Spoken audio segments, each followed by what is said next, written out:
berjalan dengan iman. Berjalan dengan iman ini memang ada khusus ayat firman Tuhan panjang itu ya. Dari Ibrani pasal yang ke-11 hingga ayat yang ke-40, ayat 1 sampai 40. Nanti akan kita lihat di sana untuk mempermudah ibu-ibu mengerti. Nanti saya akan klasifikasikan orang-orang yang disebut oleh penulis kitab Ibrani ini yang justru nanti akan menyentuh atau menjawab tema yang boleh kita akan dengarkan pada sore hari ini. Jadi siap-siap, saya tadi sudah bekerja sama dengan Ibu Ruth. Iya, mohon kira-kira nanti bisa lah ya diikuti bersama nanti.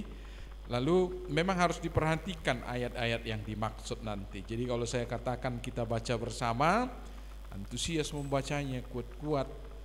Karena tahu ada yang ngantuk di sebelahnya kan jadi terbangun dia. Ya, baik, ayat yang pertama hingga ayat yang ke-6 dulu kita baca. Saya baca ayat yang pertama, ibu-ibu akan baca yang kedua, kita bergantian sehingga ayat yang ke-6 dulu ya. Demikian firman Tuhan. Iman adalah dasar dari segala sesuatu yang kita harapkan dan bukti dari segala sesuatu yang tidak kita lihat.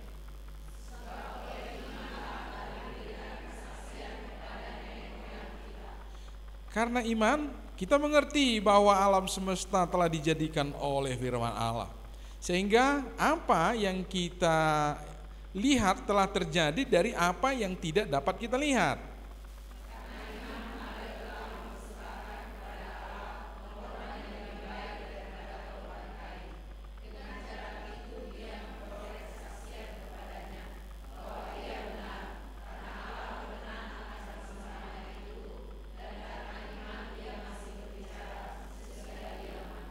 Karena iman, Henokh terangkat supaya ia tidak mengalami kematian dan ia tidak ditemukan karena Allah telah mengangkatnya.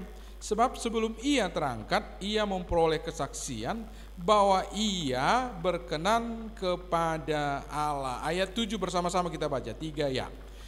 Ayat 6, tetapi tanpa iman tidak mungkin orang berkenan kepada Allah. Sebab barang siapa berpaling kepada Allah, ia harus percaya bahwa Allah ada dan bahwa Allah memberi upah kepada orang yang sungguh-sungguh mencari Dia. Sejauh ini pembacaan firman Tuhan. Ada istilah yang barangkali tidak tepat, tetapi itu bisa langsung merangsang pikiran kita mengerti ide yang ingin dimaksudkan. Ada istilah beriman kepada iman. Karena agak aneh itu kata-kata itu. Jadi diciptakannya sendiri sesuatu hayalnya, lalu dia yakin akan meraih itu. Ada sih kekuatan-kekuatan yang disebut dengan cara berpikir positif dan seterusnya. Itu sekarang lagi giat-giatnya dikembangkan. Jadi untuk memotivasi orang untuk terangkat sampai ke atas, maka dia tetapkan itu targetnya. Lalu dia itu katakan aku bisa. Lalu dia berusaha untuk itu. Ada misalnya kata-kata dari dulu aku bilang terus aku mau ke Eropa, ke Australia, ke ini, dinamainya semua. Lalu akhirnya dia berjalan ke Australia. Kita tidak sedang menyangkal kesaksiannya itu bahwa dia akhirnya pergi ke Australia, pergi ke Amerika. Tapi memang dari dulu itu sudah dia tanamkan dalam pikirannya. Nah, ada orang berpikir itulah iman. Ada orang yang mengatakan, aku mau pergi ke Australia. Ya, Australia. Sampai tua ke Jakarta pun gak pernah. Jadi tidak usah beriman kepada iman ya. Beriman itu kepada siapa? Kepada Allah yang menjanjikannya. Siapakah yang dimaksud kitab Ibrani ini ketika dia berbicara tentang iman, lalu bersaksi dengan saksi-saksi iman yang bertindak sangat-sangat spektakuler sekali, hal yang tidak mungkin dilakukan Orang-orang menganggap itu konyol, orang-orang menganggap itu nekat, orang-orang menganggap itu adalah gila ini perbuatannya ini. Tapi mereka lakukan bukan karena beriman kepada iman, tetapi karena mereka sudah bertemu dengan Tuhannya, bertemu dengan Allah pencipta segala sesuatunya itu. Dia tahu Allah itu mampu melakukan apapun. Sekali lagi, dia mampu melakukan apapun tanpa ada yang bisa menghandle, menyangkal itu. Dia mampu berbuat segala sesuatunya. Dan Allah itu juga berkata bahwa aku mau melakukannya bagimu. Itulah Allah yang kita kenal di dalam Yesus. Secara gampang puncaknya kita lihat itu semuanya apa? Apa yang dilakukan oleh Tuhan Yesus. Sesungguhnya dari awal sudah diperkatakan itu. Masalah manusia bukan masalah makan, bukan masalah kemiskinan, bukan masalah hal-hal yang remeh-temeh yang di dunia ini. Coba perhatikan di dalam perjanjian lama sering sekali terjadi seperti itu. Lalu Tuhan membuat, misalnya menyuruh itu nabi-nabi, lalu selesai semua masalah ini. Tetapi untuk yang satu ini, ada manusia yang sudah terlepas, manusia yang harus dimurkai, manusia yang akan menerima penghukuman selama-lamanya itu. Tidak ada lagi harapan apapun. Dan Tuhan katakan memang manusia itu tidak mampu. Lalu dia tunjukkan kuasa dan kasihnya sekaligus disalib itu. Kuasa yang mematahkan kematian, kuasa yang mematahkan kuasa daripada dosa itu. Dia perbuat di hadapan semua kita. Dan dia katakan, aku mengasihi engkau, maka datanglah kepada.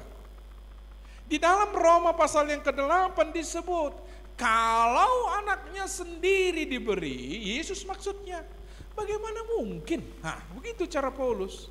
Kalau yang terindah, yang terbaik, satu-satunya yang paling hebat miliknya Allah, yaitu Yesus itu sendiri, diberikan kepadamu, bagaimana mungkin yang lain-lainnya itu tidak akan diberikan kepadamu? Itulah janji yang diberikan oleh Allah kepada kita. Maka sekarang, maka saya katakan, kita beriman kepada Allah. Allah yang penuh kuasa, yang baginya tidak ada yang mustahil, sekaligus Allah yang baik, yang kebaikannya tidak lagi kita ragukan. Yesus sampai mati di kayu salib. Apa penyebutan yang diberikan oleh Paulus di dalam Roma pasal yang ke-5 itu?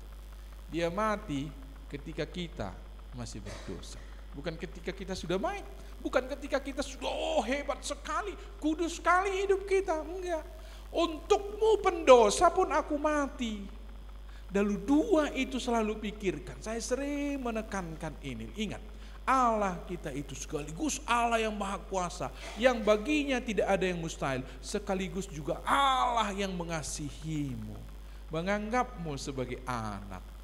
Adakah anak yang meminta ikan lalu bapaknya membelikan ular? Adakah ayah, maksud saya, adakah ayah di mana anak meminta roti lalu ayah memberikan batu?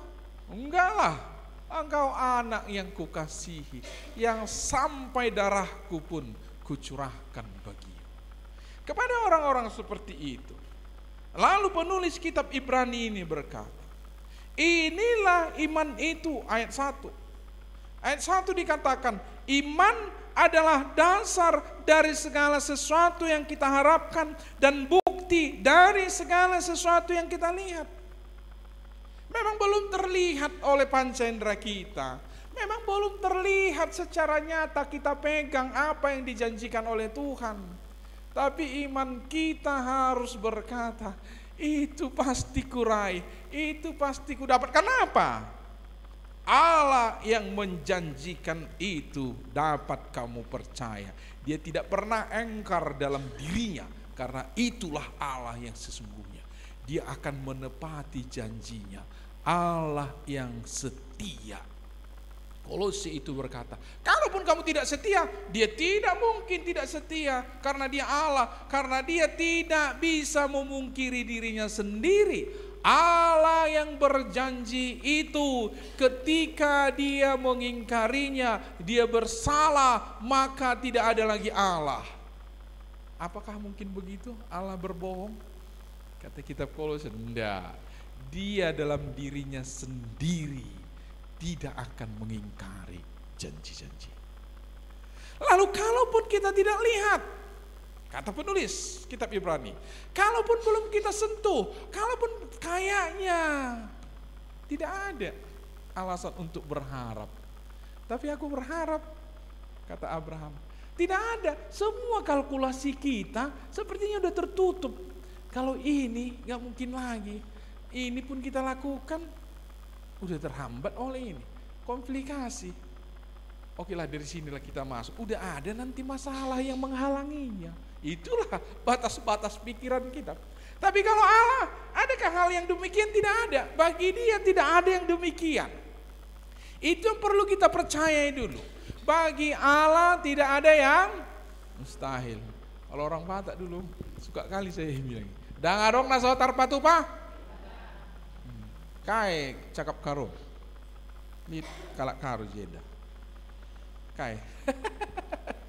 Oh, kalau bahasa Simalungun kak apa kak? Dangarong nasotar patupa de Batak. Udah lupa lah ya. Tak ada yang mustahil bagi kita. Imani enggak itu? Harus, enggak boleh tidak. Itulah yang membuat kita nyaman. Tidak ada yang mustahil bagi Allah. Nanti akan kita pelajari implikasi daripada kata itu bagaimana di dalam kehidupan kita. Tetapi pertama ini penulis kitab Ibrani ini mengajak kita, ingat. Tidak ada yang mustahil bagi Allah. Maka walaupun nggak lihat, nggak mungkin itu. Bisa seperti itu, terlalu tinggi itu. Kalau yang ini sih bisa lah, yang begini bisa. Tapi kalau gitu, nggak bisa itu, nggak mungkin. Maka sering sekali kita katakan tidak mungkin. Maka istilah Alkitab bahkan lebih dari kata mungkin, mustahil. Tidak ada yang mustahil bagi Allah. Nah, mari kita punya iman seperti itu. Allah kita ketahui dialah Allah yang menciptakan segala sesuatunya. Coba kita lihat ayat 3 itu. Dia diantar, kita sekarang diantar ke situ. Coba kita lihat ayat 3 bersama-sama kita. Ada asisten saya di belakang jadi ininya jadi. Ya, 3 ya.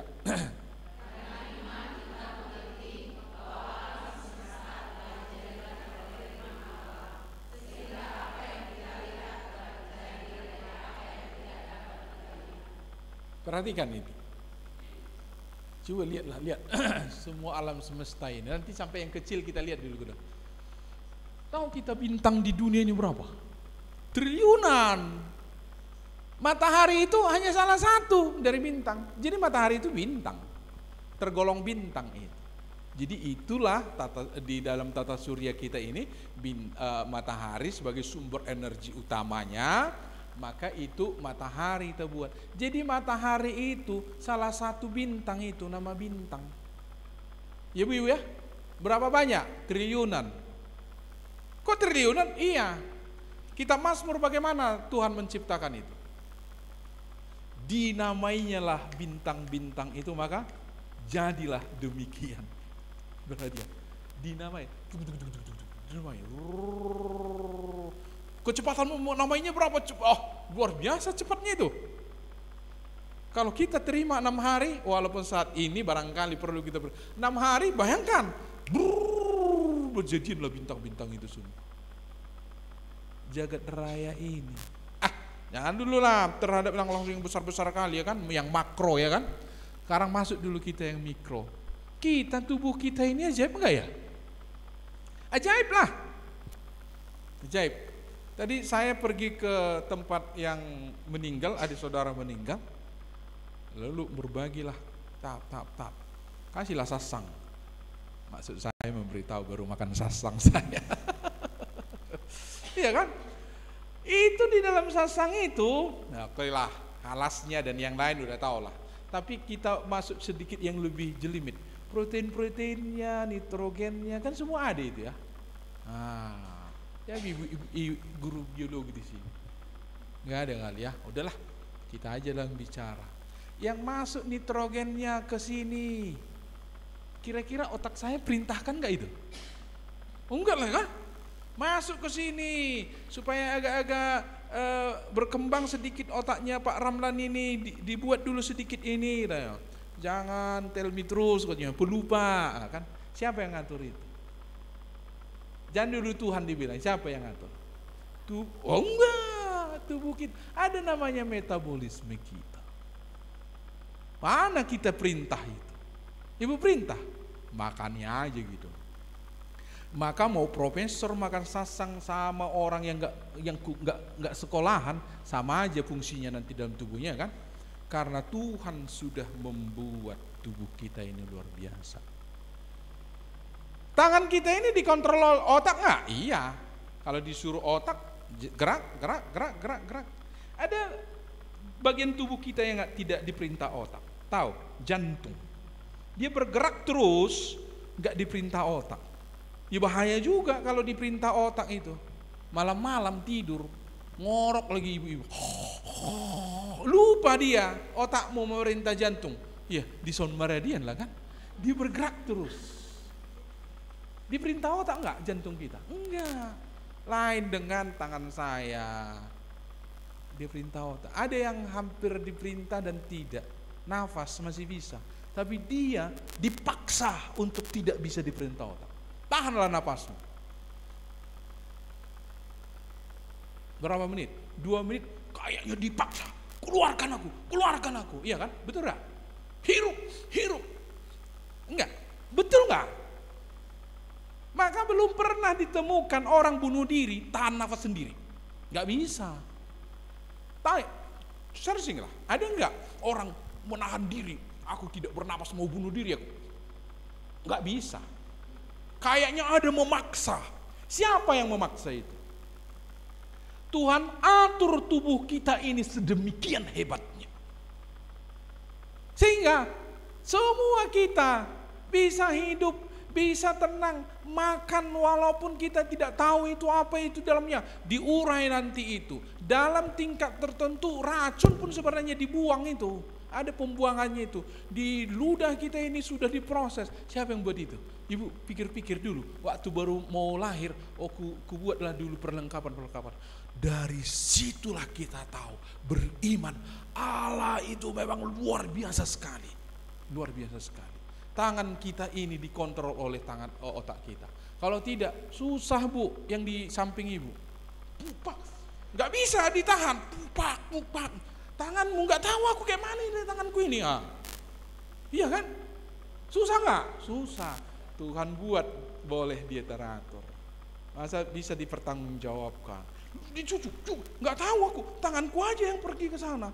Ada anak seperti itu, nggak tahu lah, otakku ini lama katanya ada kan? Ada ya? Enggak, semua teratur. Saya mau lebih simpel itu. Dia menggambarkan Tuhan itu lihatlah dari penciptaan. Itu harus kita terima dengan iman. Kita harus mengetahui bahwa Allah itu memang luar biasa. Dia mampu melakukan segala sesuatu. Jagat raya ini ibu-ibu, itu harmonis sekali. Sehingga di tata surya kita ini kan planet-planet itu tidak berbenturan. Rupanya bagaimana? Udah dibuat lintasannya masing-masing. Jadi tidak ada kemungkinan seperti persimpangan 4 akan tabrakan suatu ketika, enggak. Jadi bumi di sini, nanti Mars di sini. Jadi itu ada selisihnya, tidak akan pernah mereka itu tabrakan. Siapa yang buat itu coba? Asal-asal ada. Kau imani Allah yang menciptakan itu luar biasa. Biasanya para pengkhotbah langsung katanya, Allah kita itu luar biasa. Permasalahan kita biasa. Udah mulai agak masuk ke khotbahnya, belum, masih banyak kali ini. Tapi sampai di sini dulu. Mengimani Allah di mana Dia adalah Allah yang baginya tidak ada yang mustahil. Dong naso terpatupa debata. Sampai di situ dulu. Lalu orang yang demikianlah diperkenan Allah, itu ayat 2, ayat 6, ayat 2, ayat 6 aja langsung. Ayat 6 aja kita langsung ya. Ayat 6, kita baca bersama-sama. 3, ya.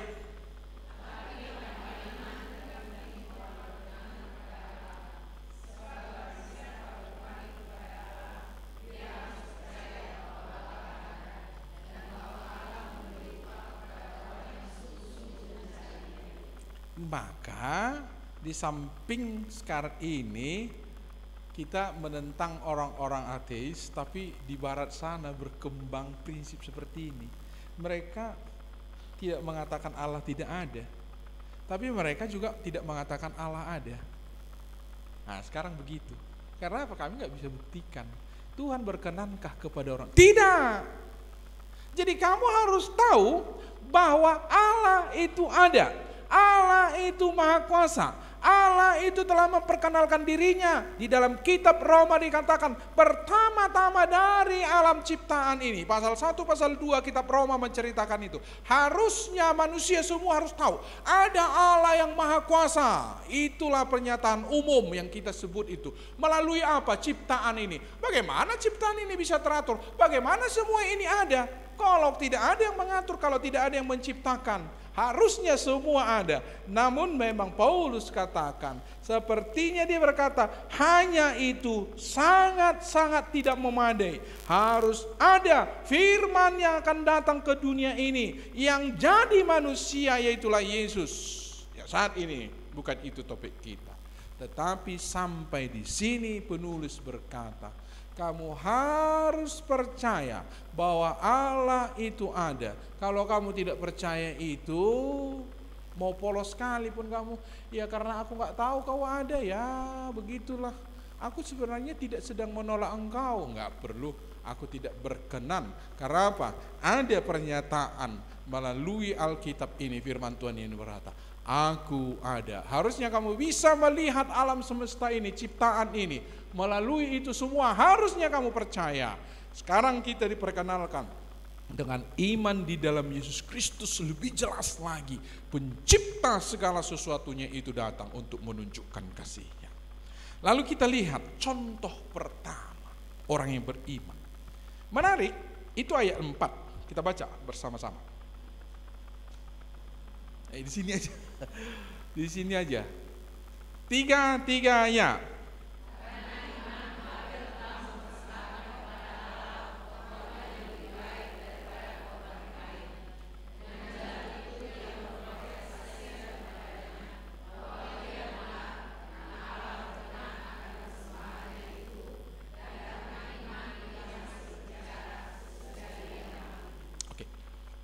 Banyak orang berkata, ya mengapa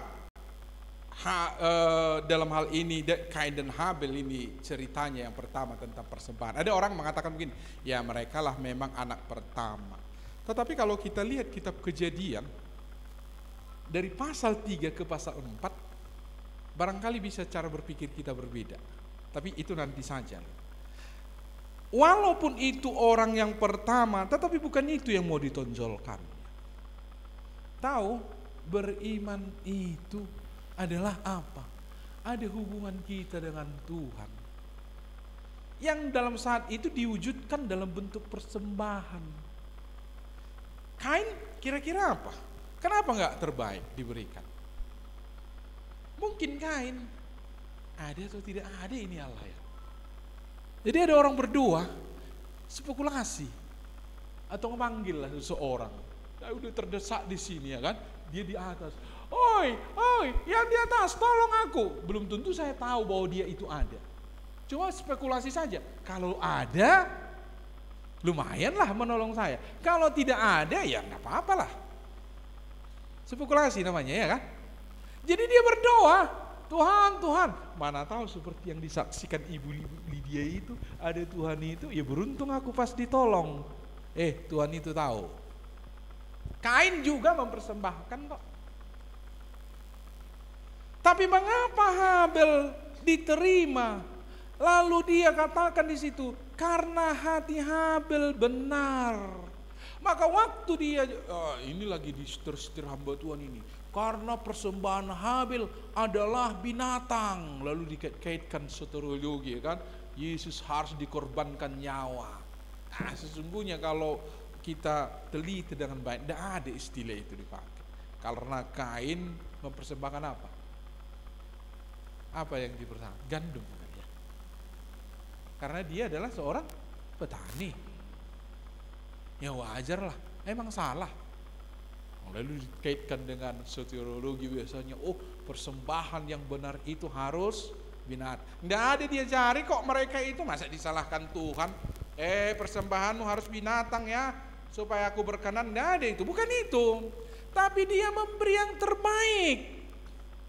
Ibu-ibu kita sudah mulai menyentuh ini, melangkah dengan iman. Berarti pertama-tama seperti yang didaftarkan di sini, itu kita mengucap syukur kepada Tuhan Allah yang Maha Kuasa. Jangan dulu kepentinganmu, jangan dulu aku mau ini, aku beriman, ingin disembuhkan, ingin memiliki ini. Lihat. Didaftarkan pertama beriman itu rupanya aku bersyukur kepadamu Tuhan. Yang dalam hal ini diberikan dalam bentuk persembahan yang terbaik. Sekiranya ibu-ibu tahu bahwa cara mengilim kepada seseorang caranya harus begini, ya, tahu, dan memang ibu-ibu tahu bahwa dia pasti memberikan itu, maka karena itu sangat-sangat ibu butuhkan, ibu lakukan itu. Orangnya begini, harus begini dulu, nggak boleh langsung. Kita harus puji dulu rambutnya, kita harus puji dulu. Cantik kali ibu ya. Kurasa kalau ada sekecamatan ini pemilihan ibu tercantik, ibu lah yang paling cantik. Iya katanya dikasihnya sama kita. Ini yang salah lah ini. Tapi coba kita bayangkan, Habil tahu Tuhanku ini berkenan akan ini, maka dia beri yang terbaik. Dia ingin menyenangkan hati Tuhan. Kain seperti yang saya katakan tadi, udah itu, entah nggak adanya itu, entah benar atau ada ini. Tapi karena orang tua kami sudah mengatakan mempersembahkan, dan ini persembahan masuk orang. Itulah kesalahan Kain. Nggak usah terlalu kita kata karena Kain mempersembahkan apa? Gandum. Lalu si Habil mempersembahkan apa? Kan binatang kan? Enggak ada itu dalam Alkitab disebut kok. Atau ada lagi waktu anak-anak kita dibodoh-bodoh. Habil itu lurus asapnya, ya kan? Kalau si Kain gimana? Belok-belok. Dari mana tahu itu? Enggak ada itu dalam Alkitab ya. Enggak usah diajarkan kepada anak-anak itu. Tapi Habil berkenan kepada Tuhan, maka dia mempersembahkan yang baik. Itu adalah konsekuensi logis. Kalau dia adalah orang yang sungguh-sungguh tahu ini yang Tuhan inginkan, Tuhan berkenan, inilah yang terbaik ku berikan, gak asal-asalan seperti Kain. Lanjut. Contoh pertama ini harus membawa kita bahwa yang paling penting dalam hidupku rupanya memperkenankan hati Tuhan. Itu persembahan salah satu. Walaupun itu menjadi penting dalam contoh ini langsung dibuat, ya kan? Ya, jangan celik-celik sama Tuhan. Celik sama PDPA boleh, sama Tuhan tidak. Artinya apa? Bukan satu-satunya PDPA, tapi PDPA pun adalah salah satu yang Tuhan pakai. Jadi saya sebagai ketua yayasan harus katakan itu. Karena dari mana? Coba. Jadi, tapi jangan karena melihat Pak Ramlan, Pak Tobing, jangan. Salah lagi. Melihat ada pekerjaan Tuhan melalui yayasan ini, YPDPA ini. Ada penginjilan-penginjilan di daerah yang memerlukan sekali. Nah, udahlah. Yang terbaiklah ku berikan. Boleh. Amin. Tong. Iman memimpin. Jadi kalau tadi kita sudah lihat beriman itu berarti beriman kepada Tuhan, bukan beriman kepada iman. Itu hanya istilah kita di sini untuk mengetahui ada orang beriman kepada apa yang dipikirkan. Aku akan. belum tentu Tuhan katakan itu kepadamu. Nanti akan kita lihat contohnya. Dan sangat tragis orang-orang seperti itu dibuat oleh Tuhan. Nah, ada dua yang mau kita pelajari di dalam iman ini, tapi ini harus punya topik tersendiri. Namanya biasanya kita katakan itu pimpinan Tuhan. Itu penting. Apa kesalahan dari raja pertama dari orang Israel itu? Tahu apa kesalahan? Di dalam Samuel, 1 Samuel pasal 13, tahu apa? Mempersembahkan persembahan kepada Tuhan. Hah? Kok itu salahnya? Iya, bacalah. Tuhan katakan engkau bodoh. Aku tidak suruh kamu buat itu. Aku suruh siapa? Si Samuel, bukan kau. Sejak hari ini kerajaanmu akan selesai, akan digantikan oleh Daud. Baca dengan baik. Tidak ada. Bukan berdosa, bukan merampas, bukan memperkosa, tapi dia mempersembahkan korban kepada Tuhan yang tidak disuruh oleh Tuhan. Lalu waktu Samuel datang, apa yang kamu lakukan? Apa? Jawab dia. Kupikir kamu gak datang. Kamu berjanji setelah 7 hari datang. Memang 7 hari datang kok Samuel.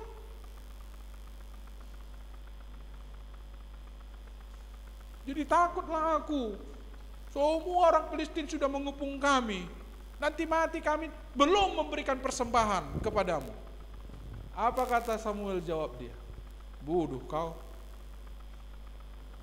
Itu bukan pekerjaan. Jadi maksud saya begini. Jangan kita nekat-nekatan. Kami punya ini. Lalu kamu terus tuntut itu. Bukan itu kusuruh kepadamu. Maka Tuhan sebenarnya memimpin. Itu makanya saya katakan satu topik. Ini sangat penting. Bagaimana saya tahu pimpinan Tuhan? Tidak mungkin. Itu satu topik harus kita pikirkan. Tetapi cobalah kita lihat. Ayat 7, 8, 9, 10 itu tentang Abraham. Abraham dipanggil dari Ur Kasdim. Waktu dia dipanggil, begini ceritanya. Kemana aku pergi? Oh, keluarganya tanya. Tuhan katakan, kamu pergi ke tanah perjanjian. Tanah perjanjian masih yang disebut namanya. Itu akhirnya kita tahu nanti Kanaan kan? Kanaan. Tapi tanah perjanjian dari Ur Kasdim, jauh itu, di sebelah timur sekali. Udah Irak itu. Jadi kalau di jalan jauh. Lalu, ayo semua. Katanya ke keluarganya. Bawa semua hartanya, bawa semua anak-anaknya, sama budak-budaknya. Lalu keluarganya tanya, kemana kita? Nggak tahu aku. Ini gila kan? Maaf kata gila ku itu ya. Tetapi memang betul-betul gila. Kemana kita? Mungkin anak-anaknya. Pak, kemana kita? Aku pun nggak tahu. Loh, persis sekali itu yang jawabnya si Abraham.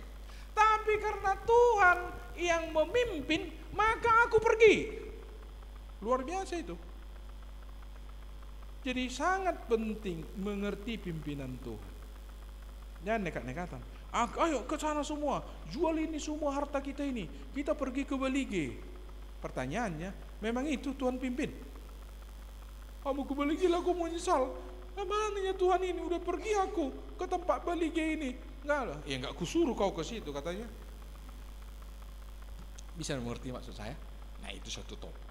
Tapi ketika itu sudah jelas. Demikian juga Nuh. Ayat yang ke-10 ya? Hah? Ke-7? Oh 7. Nuh. Oh duluan Nuh disebut. Nuh itu gila juga ini. Tahu kalian buat perahunya di mana? Udah gila aja si Nuh ini kata teman-temannya.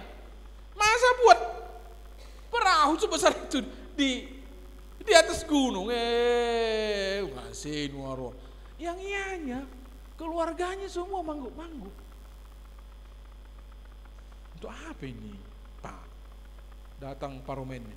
Lah tu dia mang kata. Ayah besok bodoh, tapi emak kata. Ya kan paromennya kan. Berapa orang jadinya mereka? 8 orang. Kalau lagu anak-anak kan biasa dinyanyikan. Ke paromennya misalnya. Kalau anak-anaknya barangkali udah biasa mulai dikecil kan. Mungkin parumennya agak protes. Itu apa itu ya?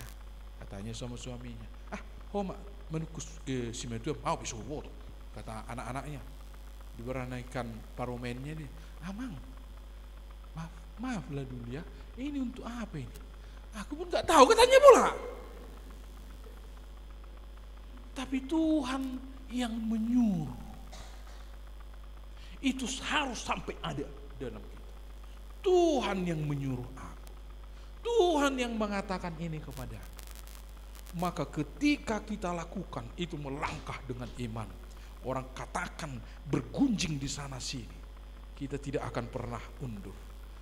Karena Tuhan yang mengatakan. Itulah memimpin. Yang berikutnya, kehendak Tuhan. Ini lebih gampang. Gampang taunya, bukan gampang melakukannya. Coba itu ayat 25 sampai 28, di mana itu supaya lebih cepat ya. 25 28. 25 coba. Ini tentang si Musa ya.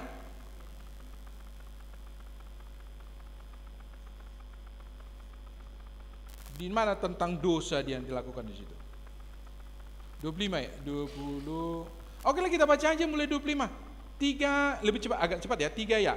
Karena ia lebih suka menderita sengsara dengan umat Allah daripada untuk sementara menikmati kesenangan dari dosa. Itu aja. Nanti sampai 28 ibu-ibu baca ya. Tapi sudah langsung dapat intinya di sini. Perhatikan. Kehendak tadi kita pimpinan. Ini terminologi kita di sini. Kalau ada nanti dari kamus, tapi itu yang biasa kita pakai. Kalau pimpinan, ini contoh. Bisnis aku Tuhan ya. Kan nggak salah berbisnis. Aku jualan online atau buka lapak. Kan ini. Itu perlu pimpinan. Nah, kau buka online aja sekarang. Itu pimpinan. Jadi dituntun dia. Itu tadi Abraham sama Nuh. Disuruh dia. Kan orang yang nggak membuat perahu kan nggak salah kan? Apa semua harus kita buat perahu? Perintah Tuhan kepada Nuh harus membuat perahu di atas gunung. Lalu semua orang Kristen membuat perahu di atas gunung. Apa itu maksudnya? Enggak kan? Itu makanya pimpinan spesifik itu, spesial itu untuk si Nuh. Untuk kita masing-masing ada? Ada. Itu yang perlu kita pelajari tadi. Satu topik itu ya. Nanti ingat, mana tahu menyusun tema penting sekali, penting. Setelah ini kita lihat, rupanya penting. Mendengar dan melihat pimpinan Tuhan. Sekarang mendengar kehendak Tuhan. Kehendak Tuhan udah jelas tertulis. Apa itu? Saling mengasihi. Usah tanya, Tuhan, apakah aku bisa mengasihi dia? Nggak usah tanya itu. Tapi Tuhan, apakah aku berbisnis berlian atau berbisnis jual ubi? Baru tanya. Tanyalah. Kalau itu boleh ditanya. Tapi misalnya, Tuhan, apakah aku ini melayani atau aku tinggal di rumah saja? Nggak usah tanya. Nggak usah tanya. Itu kehendak Tuhan. Tuhan, apakah aku perlu bersenang-senang menikmati dosa? Kan nggak begitu kata si Musa kan? Aku lebih baik aku menderita daripada ayat 25 sekali lagi kita baca. 3 ya. Karena ia lebih suka menderita sengsara dengan umat Allah daripada untuk sementara menikmati kesenangan dosa. Kehendak Tuhan kita menjauhkan dosa. Kehendak Tuhan dalam bentuk positif kita harus mengasihi, kita harus mengampuni, kita harus melayani, kita harus saling berbagi, kita harus saling menolong, kita harus banyak kehendak Tuhan. Dalam hal itu mengapa saya kata nggak usah tanya? Ya memang. Tapi misalnya Tuhan, di mana aku melayani? Tanyalah, itu pimpinan Tuhan. Aku mau fokuslah di PDP ya, silakan. Aku mau mengembangkanlah di gereja kami, monggo, nggak apa-apa. Tapi tanya, Tuhan, apakah aku harus melayani di perkotaan? Tidak, kau harus ke pelosok-pelosok. Maka banyak misionaris-misionaris kita meninggalkan kenyamanan di kota-kota besar. Orang tuanya barangkali kaya untuk hidup di tengah-tengah hutan di sana. Karena Tuhan memimpin dia. Tidak sedikit orang yang ikut juga dengan para misionaris yang pergi ke Cina. Mereka juga terbakar, pergi ke sana. Akhirnya apa? pulang tanpa hasil, bahkan menderita luar biasa. Saya bisa mengatakan mereka tidak dipimpin di situ. Jadi jangan sok gagah-gagahan. Aku pergi ke hutan sana, ke daerah pelosok di Afrika. Pertanyakan dulu, emang Tuhan pimpin kamu ke situ? Ketika kamu dipimpin Tuhan, kamu akan tegar. Apapun yang kamu lakukan, berjalan dengan iman. Tuhan memimpin aku di sini. Oke? Karena saya sudah janjikan akan satu topik saya langkahi. Sekarang tentang perkenanan Tuhan. Lihat, daripada dosa, ini bisnisku ini dalam membuat orang susah. Gak berkembang lagi ekonomi orang. Tahu dia, udahlah, kurangilah sedikit untungku supaya orang bisa menikmati yang lain. Itu luar biasa itu. Lihat si Musa, itulah iman. Jangan takut karena kamu akan berkurang untungmu. Nanti gimana lagi hidup kami? Gak bisa lagi. Tuhan membuat Musa. Akhirnya apa? Memimpin suatu pekerjaan yang hebat sekali. Dikenang di sepanjang Alkitab sampai sekarang. Kita tahu siapa dia. Apakah Abraham waktu disuruh pilih kiri atau kanan? Kamu pilihlah, bereh. Kalau kau ke kiri, aku ke kanan. Tapi kalau kau ke kanan, aku ke kiri. Kenapa? Mereka sudah berantem itu. Para gembala-gembalanya. Lalu benarlah. Kiri ini agak mantap ini kan, banyak rumput, ada sungainya. Oke, aku di sini, kata Abraham. Lalu Alkitab katakan rupanya domba-dombanya Abraham itu menjilati apa? Batu-batu itu. Lebih kaya Abraham. Iya kan Alkitab catat kan? Jadi saudara-saudara, itu untuk mengasihi, untuk tidak selalu hanya mempertahankan hak, itu pun langkah iman. Supaya kami ini damai. Gak mungkin lah kami berantem sama keponakanku ini, gak mungkin lah, ya kan? Nggak lah, si Lot ini kan keponakanku, gak usah. Udahlah, damailah kita. Kalau kau ke kiri, aku ke kanan. Kalau kau ke kanan, aku ke kiri. Lot lihat, untuk kali sana semua. Inilah sama aku tulang katanya. Oke lah, aku di sini. Kita catat, batu-batu kok itu menjijilati. Kalau sekarang kita bisa melogiskan, memang domba itu batu-batu itu ada memang mineral-mineral. Ya sekarang itu dibuktikan. Tapi dulu Abraham nggak tahu itu. Ya sudah, kalaupun aku di sini nggak apa-apa. Nyatanya Abraham, maksud saya jangan takut bertindak seperti Musa ini. Daripada aku berdosa, daripada aku tidak mengasihi, daripada aku tidak melayani, daripada aku tidak bisa menjadi berkat kepada orang lain, aku tinggalkan itu. Luar biasa ya. Langkah dengan iman. Kalian yang pilih tema ini, melangkah dengan iman. Kalaupun saya harus ada pengurangan untung, bahkan nanti akan kita lihat, kalaupun aku rugi sampai mati pun nggak apa-apa katanya. Nanti dulu. Tapi di dalam melakukan kehendak Tuhan, dia tegar. Karena Tuhan tidak membiarkan kita kok, dia lihat. Mantap kali anakku ini. Dia pilih yang berat. Demi apa? Supaya pelayanan bisa berjalan. Dia pilih pekerjaan yang bisa mendukung pelayanannya. Harusnya di sana dia sudah menjadi direktur. Ada seperti itu. Di pemuda seperti itu. Harusnya di sana dia, karena dia harus keluar kota. Dia katakan, aku tidak bisa nanti ikut melayani di sini. Biarlah aku tetap di sini menjadi staf biasa, katanya.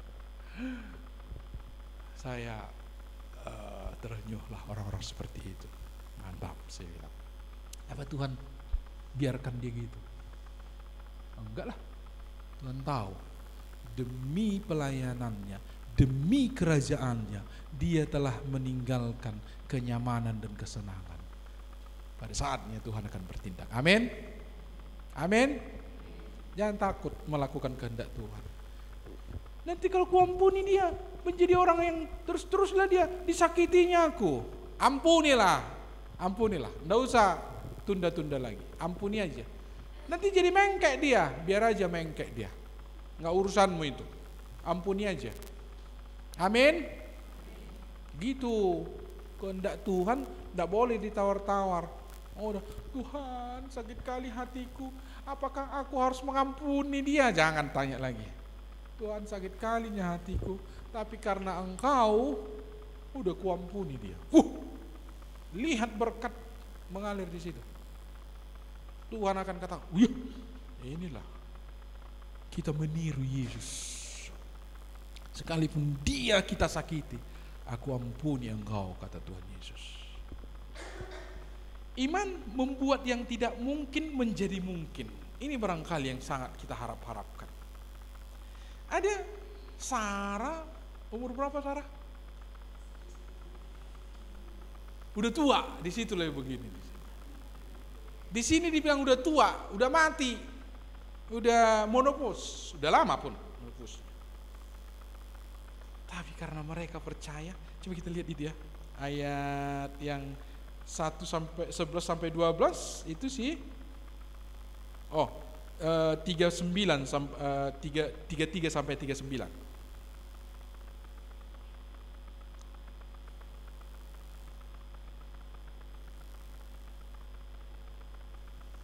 Inilah tembok Yeriko ini aja. Jadi nanti saya sudah buat 11, 12, 33 sampai 39 itu. Jadi tadi saya kelompok-kelompokkan saja. Kalau si Sarah itu sudah tua, sekarang tentang iman yang demikian dulu. Ayat 30. Itu aja satu kita lihat. Ayat 30. Boleh kita baca bersama-sama 3 ya.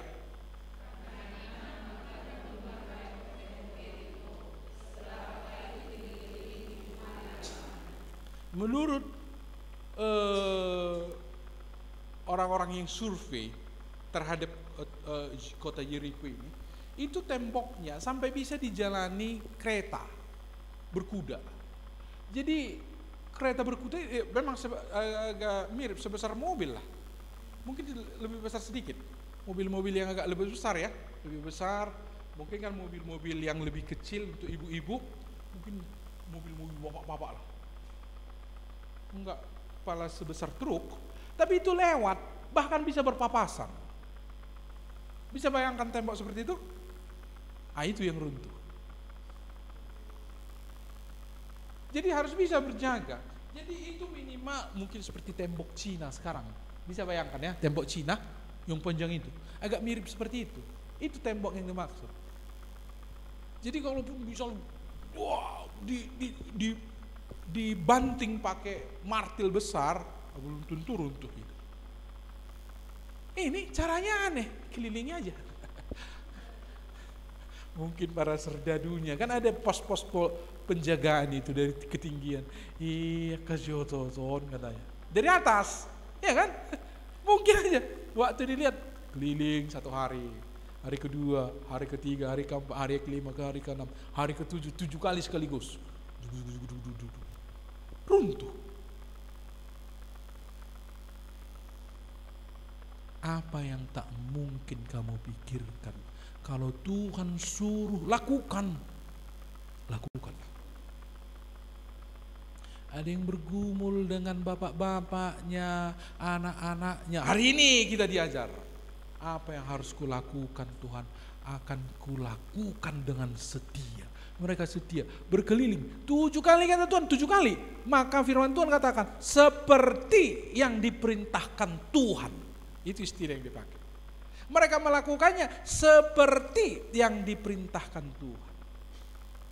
Siapa yang mau melihat keajaiban seperti itu? Memang kamu harus taat kepada firman Tuhan, lakukanlah. Jangan takut. Itulah melangkah dengan iman. Karena pemberi perintah, Allah yang menyatakan itu kepada kita. Tadi 2 sudah saya katakan. Dia Allah yang mampu melakukan segala sesuatu. Dan Allah yang baik ingin menolongmu. Lakukanlah. Di mata manusia bodoh kali, kayak gila ini semua. Tapi karena Tuhan katakan, kulakukan. Sekarang agak-agak merenung dulu. Tuhan, aku ada pergumulan ini, aku mau menyelesaikan ini Tuhan. Apa yang harus kau lakukan? Beberapa waktu ini berdoa dulu. Dan kalau Tuhan katakan agak-agak sulit, agak-agak harus menendang semua keakuanmu, kesombonganmu, hal-hal yang barangkali selama ini kamu pendam, mungkin masih ada kebencian, lepaskan. Ada hal-hal yang masih terus, aku mau mendapat itu supaya aku bisa bersaing dengan Eda siapa. Jauhlah itu. Hari ini katakan, enggaklah Tuhan, supaya aku bisa mantap. Wah, kan kesombongan. Tuhan katakan, lepaskan dulu itu, lepaskan. Tetapi ternyata apa? Cari dahulu kerajaan Allah dan kebenaran, supaya namamu dimuliakan, kerajaanmu diagungkan. Engkau dimuliakan melalui itu, maka aku mau lakukan. Kalau karena kesombongan katanya apa? Enggak mau aku, kata Tuhan. Hasilnya coba 35, 39. Menarik ini hasilnya. Itu makanya saya katakan tadi lengkap ini 38, 39. Oh, mulai dari 35 dulu, 35 ada kan? 35 setelah, nanti ibu-ibu baca sampai 34 dulu ya. 35, 36. Coba kita baca bersama-sama. 35, 36 dulu. Sebenarnya sampai 39 ini, tapi sampai di sini aja. 3 ya. Ibu-ibu telah menerima kembali orang-orang yang telah mati sebab dibangkitkan. Tetapi orang-orang lain membiarkan dirinya disiksa dan tidak mau menerima pembebasan supaya mereka beroleh kebangkitan yang lebih baik. Ada pula yang diejek dan didera, bahkan yang dibelenggu dan dipenjara. Tidak disebutkan oleh penulis kitab Ibrani ini, tapi kalau contoh misalnya ibu-ibu ini yang telah menerima kembali orang-orang yang telah mati, ada kan? Ada. Waktu Elia dengan perempuan Sarfat itu, akhirnya kan anaknya setelah peristiwa buli-buli dan minyak dan tepung, kan mati nanti anaknya itu. Tapi dihidupkan kembali ya. Ada beberapa seperti itu. Enggak diceritakan itu apakah itu salah satu barangkali. Tapi katanya, tapi ada pula orang yang diejek, tetapi orang-orang lain membiarkan dirinya disiksa dan tidak mau menerima pembebasan supaya mereka beroleh kebangkitan yang lebih baik. Di Kisah Para Rasul ada seperti itu. Petrus dilepaskan dari penjara, temannya mati dirajam. Biasanya kita akan langsung menilai Petrus inilah yang diberkati Tuhan. Yang mati di penjara itu, yang dibunuh itu satu apa itu, satu perikop. Ini enggak diberkati oleh Tuhan. Salah. Iman itu tetap kepada apa? Kepada Tuhan. Aku mau mewujudkan apa yang diinginkan Tuhan. Walaupun sangat persis tahu Tuhan kita. Dia banyak membuat kepada kita kecengangan. Tetapi bagi orang-orang yang ingin tahu, maka dia membiarkan menderita pun demi Tuhan.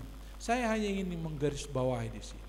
Jangan kita mengira kalau ada orang yang menderita, ada orang yang berkorban, bahkan sampai anaknya mati di pelosok-pelosok sana, misionaris seperti itu, sakit malaria, ada yang TBC, mati TBC ada.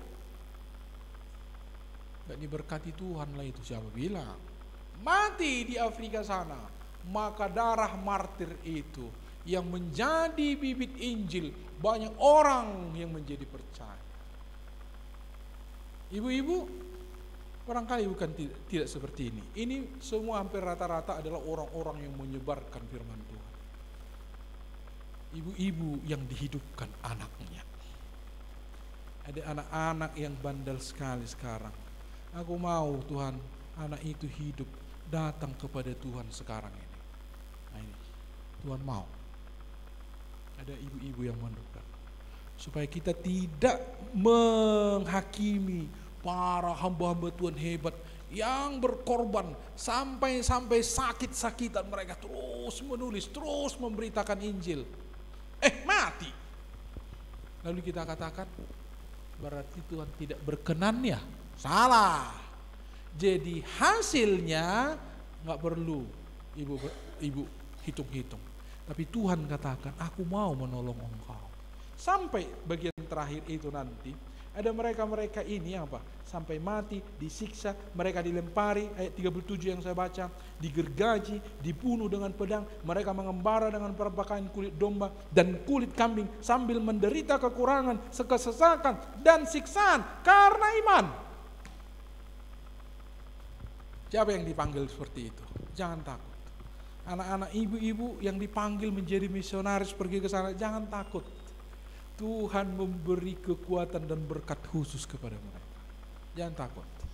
Atau ada ibu-ibu yang barangkali akan dipanggil ke Afrika lagi, atau ke tim-tim sana. Abraham dipanggil setelah tua loh. Ayo katanya. Mana tahu ada. Tapi firman Tuhan ini, kalau kamu imanmu memang Tuhan panggil kamu seperti itu, jangan takut. Jangan takut. Ada orang yang harus menderita, dikeluarkan dari kantor demi kamu melakukan sesuatu yang terbaik. Jangan takut. Tapi harus jelas ya pimpinan Tuhan. Itu yang saya mau menunjukkan di sini. Hasil akhir ini di awal disebut, di akhir disebut ini dia. Rupanya penulis kitab Ibrani ini pasal 40 langsung. Mari kita baca bersama-sama. 3 ya.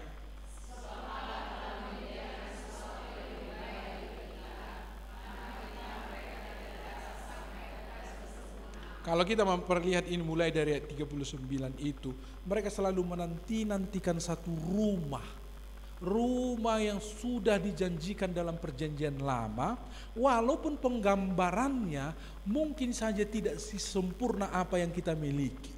Karena memang progres kok firman Tuhan itu. Akhirnya nanti mereka selalu dibawa kepada apa? Pengembalian kepada Israel, kejayaan kepada Israel. Rupanya para nabi-nabi itu sudah mulai menyisipkan bahwa mereka-mereka itu akan ada Israel yang sampai selama-lamanya. Dengan cara apa kita menafsir itu? Kalau sampai selama-lamanya, itu pasti sudah tidak di dunia ini lagi. Nah, mereka akhirnya menerima itu semua. Nah, sekarang bagian terakhir, melangkah. Ini contohnya 17 lah kita ambil. Setelah tadi kita tahu ya, berarti iman itu membawa kita kepada pimpinan Tuhan. Iman itu membawa kita ke kehendak Tuhan. Ya, boleh terjadi keajaiban yang tidak pernah terpikir oleh kita. Ada orang yang sakit, nggak mungkin bagi Tuhan. Amin. Harus dipercaya itu. Tuhan mengatakan itu kehendakku harus sembuh, maka harus sembuh. Adakah hal-hal yang lain di luar itu yang terbaik bagimu tidak sembuh? Memang ada. Tadi kita sudah baca itu. Sekarang bagaimana itu? Ayat 17 coba kita baca. Inilah bagian terakhir itu yang melangkah itu. Coba kita baca ayat 17.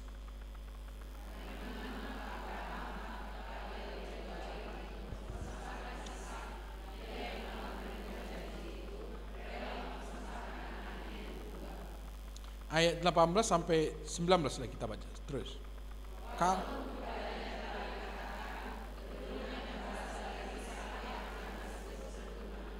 Ayat 19 itu. Karena ia berpikir bahwa Allah berkuasa membangkitkan orang-orang sekalipun dari antara orang mati, dan dari sana ia seakan-akan telah menerimanya. Berangkatlah Abraham dan Ishak. Ishak membawa kayu, disuruh bawa sendiri. Tahu untuk apa kayunya? Membakar. Abraham bawa pedang. Anaknya sendiri yang mau dikorbankan itu. Kemana kita Pak? Ayolah, kata saya. Baik pula anaknya ini kan. Dipersiapkanlah altar, dibuatilah kayu-kayu. Naik nak. Udah ya, diikat. Bapaknya bilang begini, ngapainnya bapakku ini? Lalu dihunuslah pedangnya. waktu mau ditebas ada suara. Itu cerita itu. Tapi mengapa Abraham lakukan itu? Ayat 19 kita baca bersama-sama. 3 ya. Karena ia berpikir bahwa Allah berkuasa membangkitkan orang-orang sekalipun dari antara orang mati, dan dari sana ia. Saya sekarang akan tutup khotbah ini dengan begini. Ada pimpinan Tuhan bagi kita? Lakukanlah. Ada pergumulanmu? Tanya Tuhan, apa yang harus kulakukan? Adakah seperti Kain dan Habel itu? Kain sudah memilih yang jahat di mata Tuhan. Habel memilih yang baik. Dia mempersembahkan yang terbaik. Sekarang udahlah kulakukan ya Tuhan. Terlalu sayang dompetnya? Mungkin saja Tuhan kata, jangan hari ini, lakukan dengan iman. Lakukan dengan iman. Kami hamba-hamba Tuhan ini agak-agak sungkan mengkhotbah, tapi enggak. Ini demi orang-orang yang kamu sendiri. Ini para pelaku-pelaku iman ini bertindak dengan iman. Tuhan buat. Susahnya persembahan ini kan. Udah ada dalam hati. Nanti ku berikanlah. Terus besok agak lambat dikasih. Tiba-tiba ada lagi pengeluaran. Itu sangat-sangat menjengkelkan hati Tuhan kan. Itu yang dilakukan Kain. Aku mau hidupku dipakai. Ada orang, udahlah, aku maulah ikut melayani. Walaupun gak punya waktu, aku paksalah tidur siangku barangkali akan berkurang. Mungkin ada yang akan kukorbankan di sini. Ada yang udah mulai berjanji begitu? Sampai saat ini belum diwujudkan? Wujudkanlah. Itu melangkah dengan iman. Karena pikirku begitu. Walaupun aku akan kehilangan waktu istirahat, aku akan kuat. Aku kalau nggak tidur aku nggak ya. Dalam hal ini tuh, kalau aku pun tidak tidur, Tuhan bisa memberikan kekuatan kepadaku. Kan begitu cara berpikir Abraham. Kalaupun dia sudah mati, bisa kok dihidupkan oleh Tuhan itu. Kalaupun aku akhirnya rugi, kalaupun banyak kukorbankan di sana, Tuhan bisa kok ganti itu. Sederhana kali cara berpikirnya si Abraham itu. Itulah orang beriman. Jadi kalau kita masih terus bertransaksi dengan Tuhan, kalau begini Tuhan, janganlah. Polos saja, kasih, beri, kuat. Apa yang mau kau berikan, berikan. Apa yang kamu perbuat. Ada sesuatu yang sangat kamu rindukan.